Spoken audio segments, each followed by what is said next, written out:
In the living room where spring sunlight streamed through the window, Lisa Bennett was preparing for her daughter Emma's birthday party. As she spread out a floral tablecloth, she glanced at the clock. In just 2 hours, Emma's friends would start arriving. It had been 3 years since Lisa's divorce, and she was finally getting used to life as a single mother. Working as a pharmacist at the local drugstore, Lisa struggled to balance work and family life. Her relationship with 15-year-old Emma, who was entering adolescence, was becoming more complex by the day.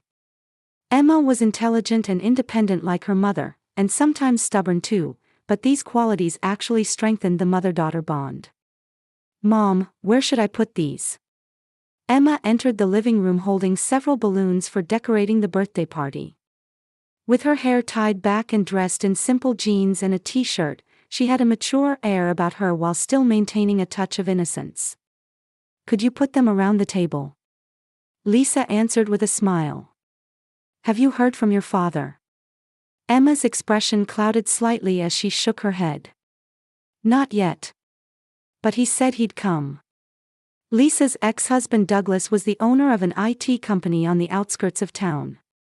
Though they maintained an outwardly friendly relationship after the divorce, Douglas's involvement with Emma was limited. As his company experienced rapid growth, he tended to prioritize work over family time. "What about Grandma Carol?" Lisa asked carefully. "She called earlier. Said she's bringing a special present." Emma's voice had a subtle tension in it. Carol was Douglas's mother and one of the most successful real estate agents in town. She was actively involved in local charity work and was outwardly respected. After the divorce, Carol hadn't lost interest in Emma. If anything, her attention had increased. She continually sent Emma expensive clothes and the latest gadgets, gifts that were beyond Lisa's means. "I'm sure she's getting you something extravagant again," Lisa said with a light laugh, but behind her smile lay complex emotions. She always felt there was something ulterior behind Carol's generosity. At 4 in the afternoon, the party began. Can you imagine making $10,000 a month just from YouTube, all from home? That's exactly what I did with Reddit Stories. No face, no voice. Check the link in the description if you're curious. Emma's friends arrived one after another, filling the living room with laughter. As scheduled, Douglas showed up too. He maintained his handsome appearance and was dressed in an expensive suit. "Happy birthday, Emma," Douglas gave his daughter a quick kiss and handed her a small box. "I can't stay long because of work, but I wanted to celebrate with you." Emma smiled awkwardly and accepted the box. Inside was an elegantly designed wristwatch. "That's lovely," Lisa said. "Emma, thank you your father." "Thank you, Dad." Emma's voice was quiet. There was an unspoken distance between her and Douglas. As the party hit its stride, the doorbell rang. When Lisa opened it, Carol Bennett stood there. With perfectly styled hair and dressed in high-end designer clothes, she radiated an elegant presence. She was holding a large gift box. "Sorry I'm late, Lisa." Carol's voice was sweet but contained a certain coldness. "Today is a special day, isn't it?" Upon entering the living room, Carol went straight to Emma. "Happy birthday, my precious granddaughter." She hugged Emma tightly and presented the gift box. "I picked this out specially for you." Emma opened the box with a tense expression. Inside was the latest model iPhone. Everyone in the room gasped in surprise. "Wow, that's the newest one," one of Emma's friends exclaimed. "I'm so jealous." "Thank you," Emma said, but her eyes reflected not joy but some other emotion. Lisa tilted her head at Emma's reaction. Normally, she would have shown at least surface-level excitement for such an expensive gift. But today, Emma was different. Her expression showed obvious discomfort. "Try it out," Carol urged. "I've already set it up for you. You can use it right away." Later, Emma replied curtly and set the box aside. After the party ended and the last friend had left, Emma tucked the new iPhone into a drawer in her room. Lisa watched her daughter's actions from outside the door. Emma Emma, Lisa called as she entered the room. That was a lovely present from your grandmother, wasn't it? Why aren't you using it? Emma was silent for a moment, then quietly answered, I just don't want to use it. Is there a reason? Emma shrugged. Not really. Concerned about her daughter's behavior, Lisa called Douglas that night. Emma doesn't seem happy with Carol's present, Lisa explained. Do you know anything about that? Douglas's response was predictable. All teenage girls are fickle. Don't worry about it. After ending the call, Lisa looked out the living room window. Street lights illuminated the quiet street. Somewhere deep inside, she sensed something was happening. Emma's change didn't seem like just typical teenage moodiness, she felt there was something deeper hidden. The next morning, Lisa was waiting for Emma in the kitchen while preparing breakfast. She valued these precious moments of mother-daughter conversation before school. When Emma came down the stairs, Lisa placed cereal and orange juice on the counter. Good morning, Lisa smiled. Did you sleep well? Emma nodded silently and reached for breakfast. She seemed more subdued than usual. What about your birthday present, the new iPhone? Lisa asked casually. Aren't you going to use it? Emma stopped moving and stared at her mother. I told you I don't want to use it. But your grandmother picked it out specially for you. Is there a reason? Emma remained silent for a while, then uttered some eerie words. You'll understand if you try using it. Lisa frowned. What do you mean? Nothing, Emma quickly began eating her cereal. I'll be late, I need to go soon. Over the next few days, Emma's behavior changed even more. After returning from school, she would immediately shut herself in her room, and she went out with friends less frequently. When Lisa called to her, she gave only brief responses. On the weekend, Lisa met with an old friend, Jamie, at a cafe. She thought her friend, who had been close since college and now worked for an IT-related company, might be able to offer some advice. So, Emma's been acting strange, Jamie said while sipping her coffee. And she won't use the new iPhone she got from Carol? Lisa nodded. That's right. She says, you'll understand if you try using it, but I have no idea what she means. Jamie frowned thoughtfully. Your former mother-in-law is in real estate, right? Yes, she runs the top real estate company in town. And your ex-husband has an IT firm. Lisa tilted her head. Yes. Why do you ask? Jamie put down her coffee cup and said with a serious expression, there's been an increase in privacy violations using technology these days. Smartphones in particular can become perfect surveillance tools. Surveillance? Lisa lowered her voice. You don't think Carol would? It's a possibility, Jamie chose her words carefully. If possible, you might want to check that iPhone. I might just be worrying too much, but... After leaving the cafe, Lisa's head was spinning. Carol monitoring her granddaughter. Using Douglas's technology. It seemed far-fetched. However, thinking back on Carol's abnormal interest in Emma over the past few years, it couldn't be dismissed entirely. While driving her car, Lisa felt unsettling memories surfacing one after another. How Carol always appeared at Emma's school events. How they, coincidentally, met during vacations multiple times. And recently, how she seemed to know detailed information about Emma's room decor and fashion choices, details that even Lisa herself wasn't always aware of. When she returned home, Emma's friend Sarah was waiting at the front door. Hello, Sarah, Lisa greeted her. Emma's not home. She said she was going to the library after school. Actually, I came to talk to you, Mrs. Bennet. Sarah seemed a bit nervous. Lisa invited her into the house. Is something wrong? It's about Emma. Sarah said uneasily. There's a strange rumor going around school. They say photos of Emma's private life can be seen online. Lisa's heart raced. What do you mean? I don't know the details, but an upperclassman named Justin was bragging that he saw photos of Emma's room. Sarah stumbled over her words. And in those photos, Emma was, changing clothes. Lisa felt the blood drain from her face. Who would take such photos? I don't know, Sarah shook her head. But apparently there's a website where you can pay to see them. After Sarah left, Lisa collapsed onto the sofa.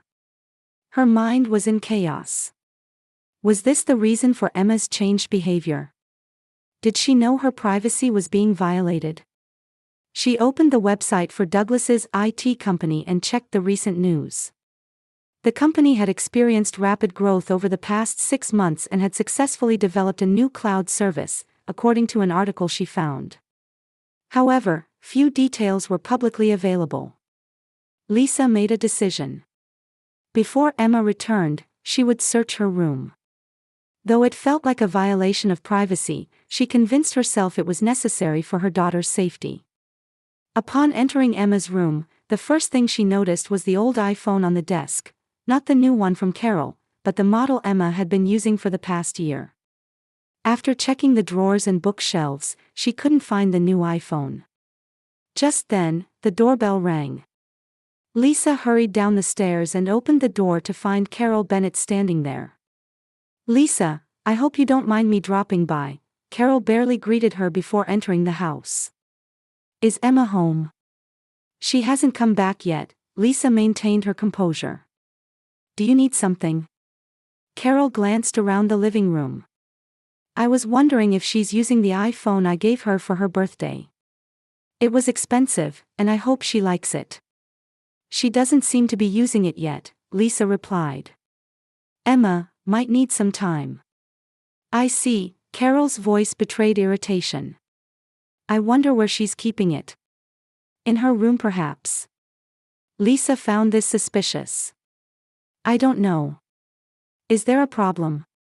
"No, just concerned," Carol suddenly put on a smile. "By the way, Emma's room curtains, that blue color is lovely.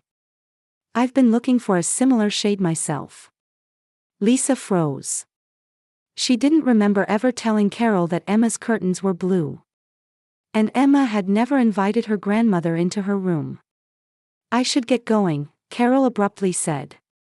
"If you see Emma, please tell her to call me." Looking out the window, Lisa saw Carol getting into her car.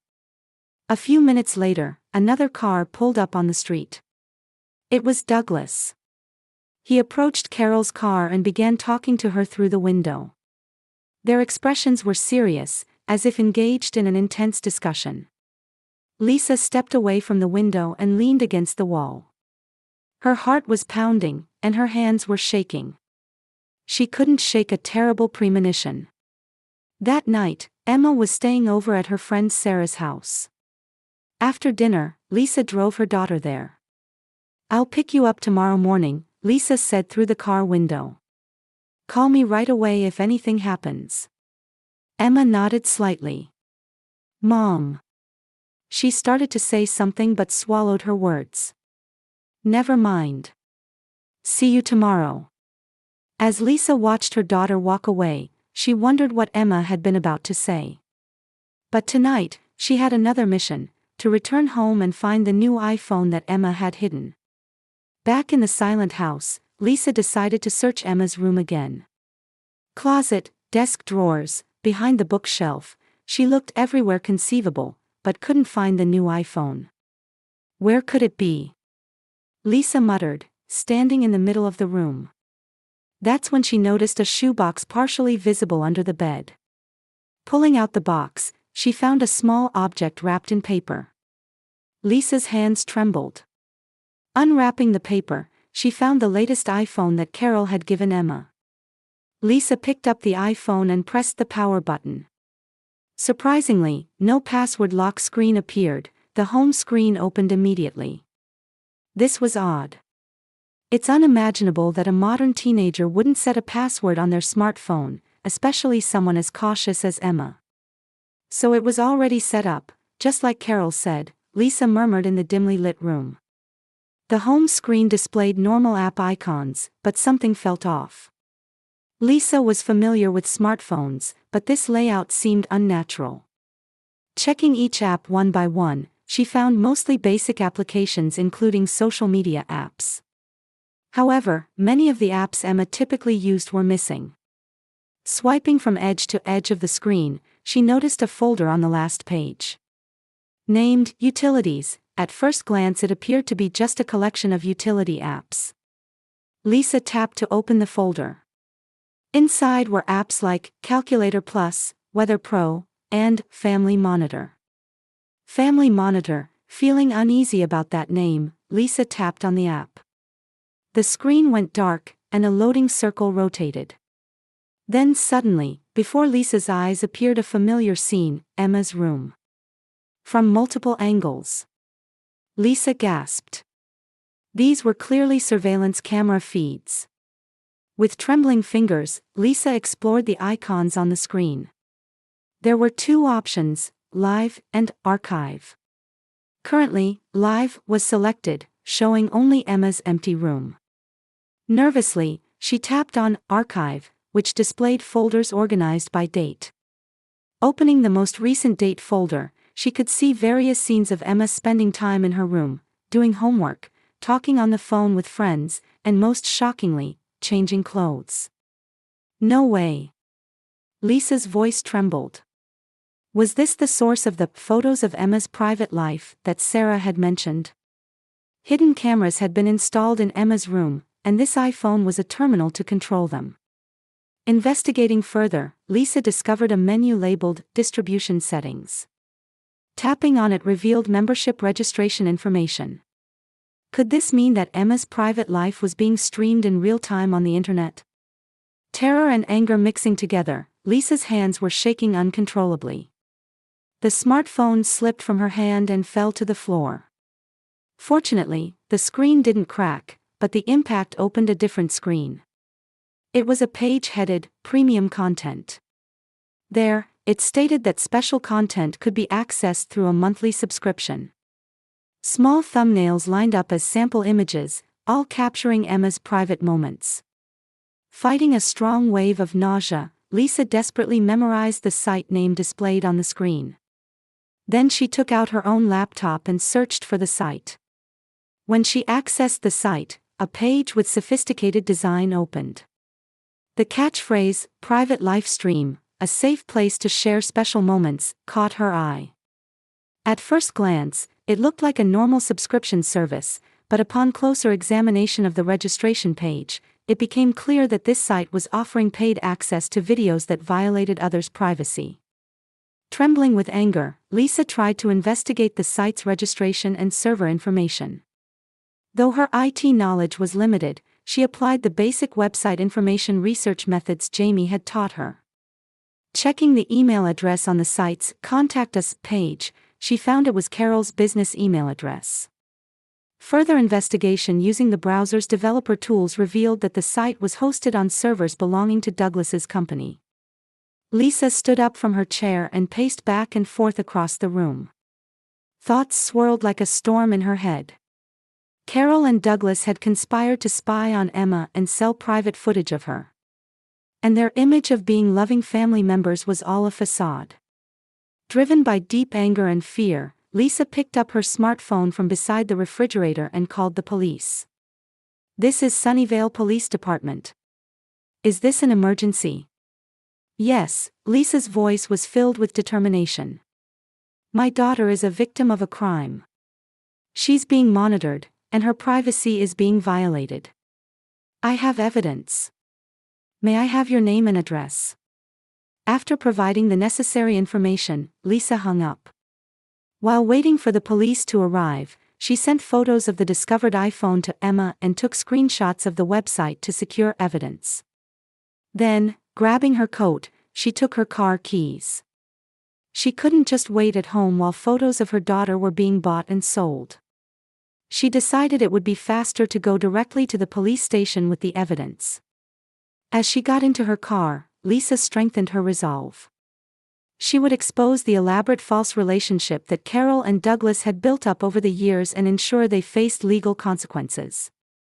Above all, she vowed never to expose her beloved daughter to such danger again. Lisa took a deep breath and started the car. As the headlights illuminated the dark road, she headed for the police station. Despite the late hour, the police station was brightly lit. With trembling hands, Lisa clutched the iPhone and laptop as she hurried through the front entrance. After explaining the situation at the reception desk, Detective Martin Clark immediately responded. Guided to a private room, Lisa explained everything in detail: the unnatural present from Carol, Emma's behavior change, and the horrifying discovery she had made. Martin occasionally interjected with questions while continuing to take notes. "This is the iPhone in question," Lisa presented the evidence. "And these are screenshots of the site." After examining the iPhone, Martin said, "I'll call in a cybercrime specialist," and left the room. Shortly after, he returned with a young female investigator. "This is Detective Taylor," Martin introduced. "She's an expert in cybercrime." Taylor began examining the iPhone and screenshots in detail. "This is clearly illegal activity. Surveillance of a minor and distribution of those images." She looked up. "Mrs. Bennett, you said your ex-husband and mother-in-law are involved." "Yes," Lisa's voice trembled. "Carol is the site administrator, and Douglas's company provides the servers. We'll preserve the evidence and begin the investigation immediately," Martin said firmly. "In the meantime, is it possible for your daughter to stay somewhere else?" Lisa nodded. "She can stay at my sister's house." "But..." She struggled with her words. "What should I tell Emma? Does she know everything? Or doesn't she know?" "We need to talk with your daughter," Martin said quietly. "But let's proceed carefully to minimize psychological damage." The next morning, Lisa went to pick up Emma from Sarah's house. In the car, Lisa carefully chose her words. "Emma, I went to the police." The color drained from Emma's face. "Mom. I found it. The iPhone from Grandma Carol. Everything that was on it." Emma stared out the window. After a long silence, she said in a small voice, "Did you know? Sarah told me. And when I checked the iPhone..." Lisa's words caught in her throat. "You knew, didn't you?" Emma covered her face with her hands. "Daniel, Sarah's brother, told me. He's kind of a hacker. One day, he heard upperclassmen at school talking about my room. So Daniel investigated for me." She started crying. "I was too embarrassed to tell you." Lisa pulled the car over to the shoulder and embraced her daughter. "It's not your fault. Absolutely not. Carol and your father are the criminals." Emma continued through tears on her mother's shoulder. "Daniel said the iPhone had surveillance apps on it, so I didn't use it. But we couldn't identify where the cameras were." "It's going to be all right now," Lisa said, stroking her daughter's hair. "The police will investigate everything. Today we're going to your aunt's house." That afternoon, Detective Martin visited Lisa's home after Emma had gone to her aunt's. With the cybercrime team, he investigated Emma's room and discovered multiple small cameras cleverly hidden in a wall clock, bookshelf decorations, and ceiling molding. "This is quite an organized crime," Martin said as he bagged the discoveries. According to Detective Taylor's investigation, this site was streaming footage of at least 5 families. Lisa was speechless with shock. 5 families. All appear to be families Carol Bennett contacted through her real estate business. She probably used her position to access house keys or enter rooms easily under the pretext of renovation work. "You're going to arrest Carol and Douglas, right?" Lisa's voice was tinged with anger. "We have sufficient evidence. However, we want to proceed cautiously so they don't become suspicious." Martin sat down and faced Lisa. "Mrs. Bennett, we need your cooperation." "I'll do anything." We're planning to lure them out. To secure Carol and Douglas simultaneously. The plan was meticulously crafted.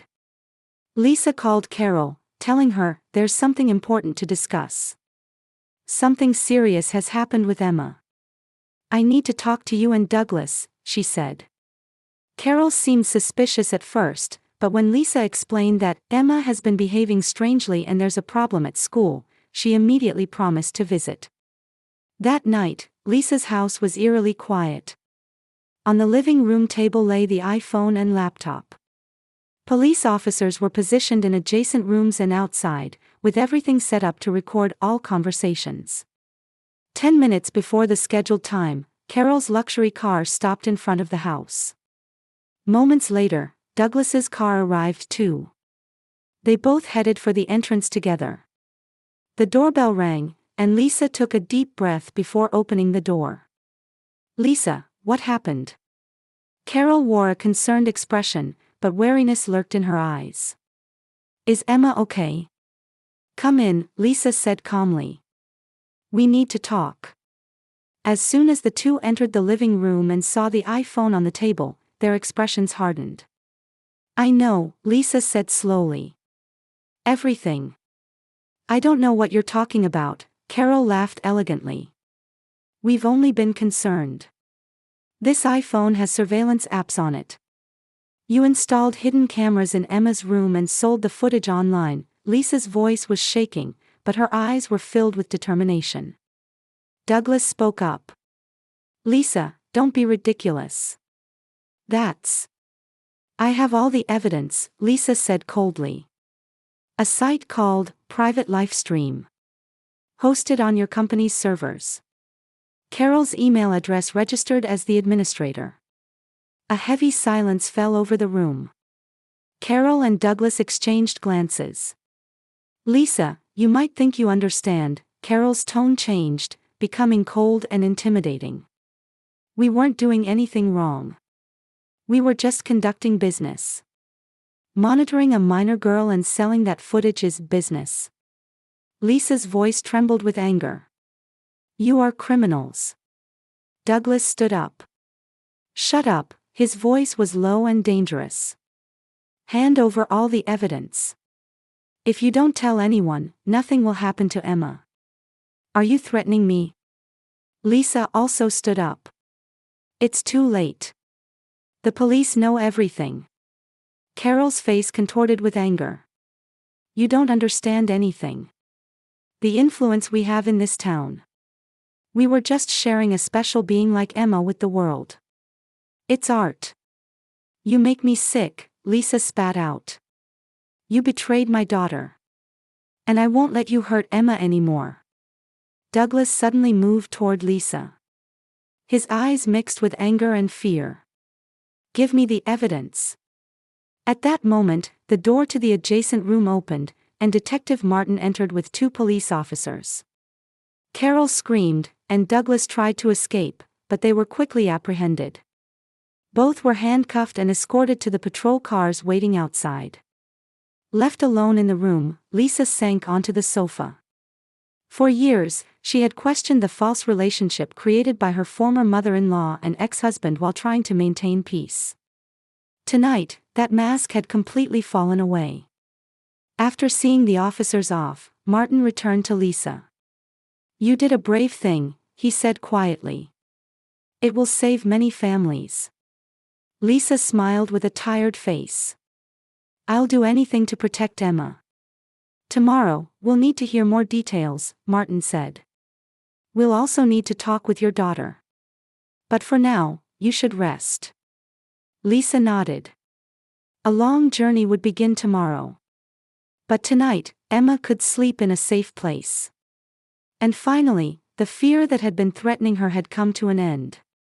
1 year later, the final hearing at Sunnyvale County Court concluded. Lisa and Emma's expressions showed relief as they descended the courthouse steps. "It's over," Emma whispered. She had grown both mentally and physically over the past year. "Yes," Lisa put her arm around her daughter's shoulders. "Carol got 20 years, Douglas 15. By the time they're released, you'll be a grown woman. During the trial, the full extent of Carol and Douglas's crimes came to light. Through private live stream, they had monitored at least 8 families with minors in Sunnyvale and surrounding areas, selling the footage.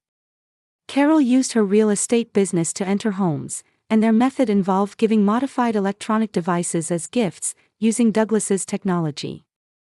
Throughout the trial, Carol maintained her arrogant attitude, continuously claiming freedom of artistic expression. Douglas, on the other hand, tried to shift blame by saying he had acted under Carol's strong influence, but evidence showed he was actively involved. Detective Martin contacted me, Lisa said as they got into the car. The first meeting of the support group for other victim families is next week.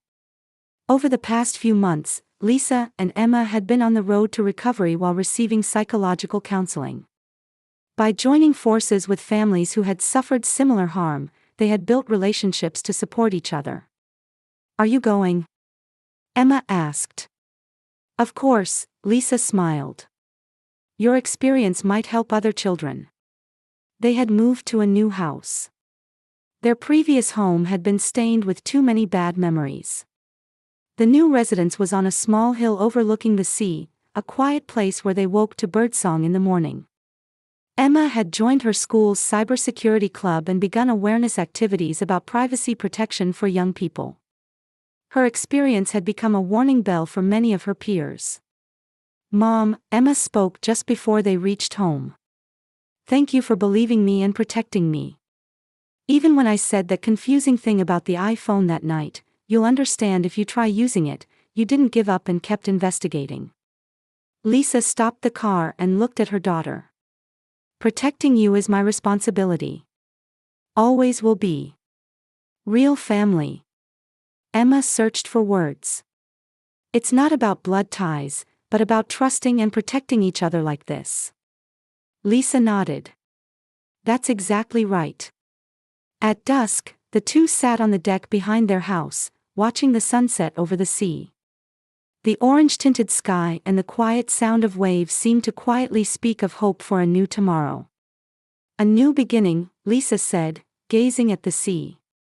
Emma nodded and held her mother's hand. Their story had begun in fear, but now it had transformed into a tale of courage and recovery. And that journey would continue.